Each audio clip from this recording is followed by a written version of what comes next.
Latest report on Swaziland bailout and a tragic landslide in Uganda. Good evening to you. There's been a report that Swaziland's agreed to accept a long-delayed 2.4 billion rand bailout loan from South Africa. The report by the Reuters news agency hasn't been confirmed. South Africa agreed to grant Swaziland a loan worth around $300 million last year. This was to help Swaziland cope with a cash crisis. However, South Africa insisted on both political and economic reforms in its tiny neighbor. Swaziland's king is Africa's last absolute monarch. He's also accused of living in luxury with his 13 wives, while most of his people live in poverty. Eskom says it's aware of the need to use water wisely during its operations. This after the environmental NGO Greenpeace today released a report accusing Eskom and government of being responsible for a looming water crisis in this country. Greenpeace says South Africa is projected to experience a 17% gap between water supply and demand by 2030, yet the country is continuing to build coal-fired power stations which use millions of litres of water every day. Eskom's Hilary Joffe.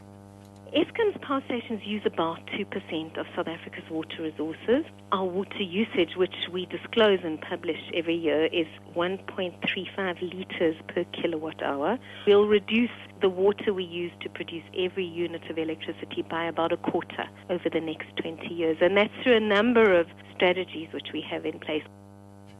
The Road Accident Fund says it will assist the families of the 19 people killed in this morning's bus accident south of Johannesburg with burial costs. The Putco bus crashed on the R551 in Meyerton. 55 other people were injured. It appears the bus driver lost control and then ploughed into a river under a bridge. Police have opened a case of culpable homicide. The fund's Tandazile Buthelezi. The main purpose why we're here today is that we'd like to assist the families with burial cost. Obviously, we'd like the families to contact us if we do not contact them, as their information is not yet gathered. We'll be assisting the families with burial cost. So probably by tomorrow we will be at the pathology in Diepkloof.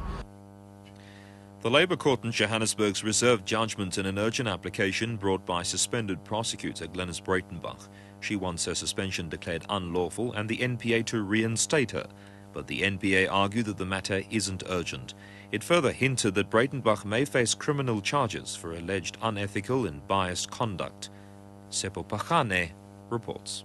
Breitenbach's lawyer, Andrew Redding, says the longer her client is suspended will continue to infringe on her dignity and reputation. In court papers, Breitenbach argues that the NPA had ulterior motives when it suspended her because she intended prosecuting top cop Richard Mdluli. But Redding did not elaborate on this point, except to say the judge will read up on it on their heads of arguments. The NDPP's advocate, William Mukhari, argued that the Labour Court can't determine issues of suspension relating to an unfair labour practice. He says the matter should be dealt with by the CCMA. Mukhari says Breitenbach faces 16 serious charges for acting unethical and biased in a multi-billion rand mining rights matter, and that if found guilty in the disciplinary hearing scheduled for July 23rd, she could be criminally charged. Tsepo Pakane, SABC News, Labour Court, Johannesburg. The Red Cross in Uganda fears that up to 100 people may have died in a landslide in the east of the country. At least 15 homes were buried. The BBC's Gabriel Gatehouse. The landslide started in the early afternoon after days of heavy rainfall. Houses in at least 2 villages are reported to have been swept under a torrent of mud. The Red Cross said its workers had managed to pull a number of people to safety, but that many more were feared buried. This is an area prone to landslides, partly due to deforestation on the coffee-producing slopes of Mount Elgon. In 2010, thousands of people were forced to flee their homes after a mudslide killed more than 350 people.